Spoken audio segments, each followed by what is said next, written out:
Assalamualaikum warahmatullahi wabarakatuh. Kami dari kelompok 4 akan menjelaskan tentang materi tekanan dan gaya dalam mekanisme respirasi dan dampak polusi udara.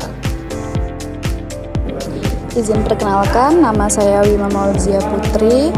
Di sini saya akan menjelaskan pengertian dari tekanan dan gaya dalam mekanisme respirasi dan dampak polusi udara. Nah, pada hakikatnya, arti tekanan adalah merupakan keadaan di mana suatu benda yang dikena oleh gaya, di mana gaya tersebut bertitik di suatu luasan tertentu darinya. Dan gaya juga merupakan salah satu bagian dari materi dalam ilmu fisika.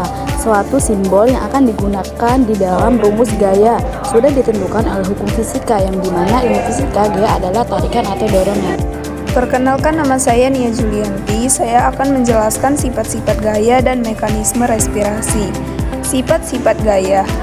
Sifat yang pertama, gaya mampu mengubah arah gerak benda. Sifat yang kedua, gaya mampu mengubah bentuk benda. Sifat yang ketiga, gaya mampu mengubah posisi benda dengan cara menggerakkan atau memindahkannya. Mekanisme respirasi atau pernapasan pada manusia secara sederhana adalah proses menghirup oksigen dan mengeluarkan karbon dioksida. Mekanisme respirasi terdiri dari beberapa tahap, yaitu inspirasi, yang berarti udara masuk ke dalam tubuh melalui hidung atau mulut. Yang kedua, pergerakan udara. Udara bergerak melalui paring, laring, dan trakea menuju ke paru-paru. Yang ketiga, ada pertukaran gas. Di dalam alveolus terjadi pertukaran gas antara udara dan darah. Perkenalkan, nama saya Yunita Rica Cahyani. Selanjutnya saya akan menjelaskan tekanan udara atmosfer dan tekanan udara di dalam paru-paru. Tekanan udara di dalam paru-paru dan tekanan udara atmosfer memengaruhi kemampuan bernapas. Saat tekanan udara di dalam rongga alveolus lebih rendah dari tekanan atmosfer, udara akan masuk ke paru-paru. Sebaliknya, saat tekanan udara di dalam alveolus lebih tinggi dari tekanan atmosfer, udara akan keluar dari paru-paru. Selanjutnya, kontraksi diafragma dan otot-otot di antara tulang rusuk. Saat bernapas, kontraksi diafragma dan otot-otot di antara tulang rusuk akan meningkatkan ukuran rongga dada dan mengurangi tekanan di dalamnya. Hal ini menyebabkan udara masuk dan mengisi paru-paru. Selanjutnya di sini saya akan menjelaskan mengenai relaksasi diafragma dan kontraksi otot dinding perut. Saat bernapas, relaksasi diafragma dan kontraksi otot dinding perut akan menyebabkan diafragma terangkat dan melengkung menekan rongga dada. Hal ini menyebabkan volume rongga dada mengecil dan tekan dada meningkat sehingga udara dalam perut keluar. Nah, rumus tekanan merupakan P yang dimana tekanan atau DN.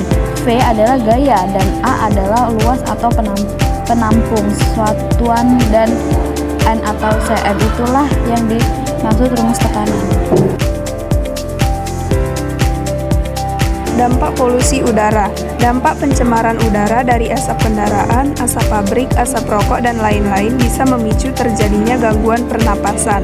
Selain itu, pencemaran udara juga bisa berakhir pada berkurangnya kadar oksigen di dalam tubuh manusia, sehingga membahayakan kesehatan. Jadi, kesimpulannya adalah mekanisme respirasi pada manusia melibatkan perubahan tekanan dan gaya dalam sistem pernapasan. Saat bernapas, tekanan udara di dalam paru-paru berubah sering kontraksi dan relaksasi otot-otot pernapasan yang memungkinkan udara masuk atau inhalasi dan keluar atau eksalasi. Selama inhalasi, otot diafragma dan otot interkostal menarik tulang rusuk sehingga volume rongga dada meningkat dan tekanan dalam paru-paru menurun, memungkinkan udara masuk. Sebaliknya, saat eksalasi, otot-otot tersebut rileks, volume rongga dada mengecil, dan tekanan dalam paru-paru meningkat, mendorong udara keluar.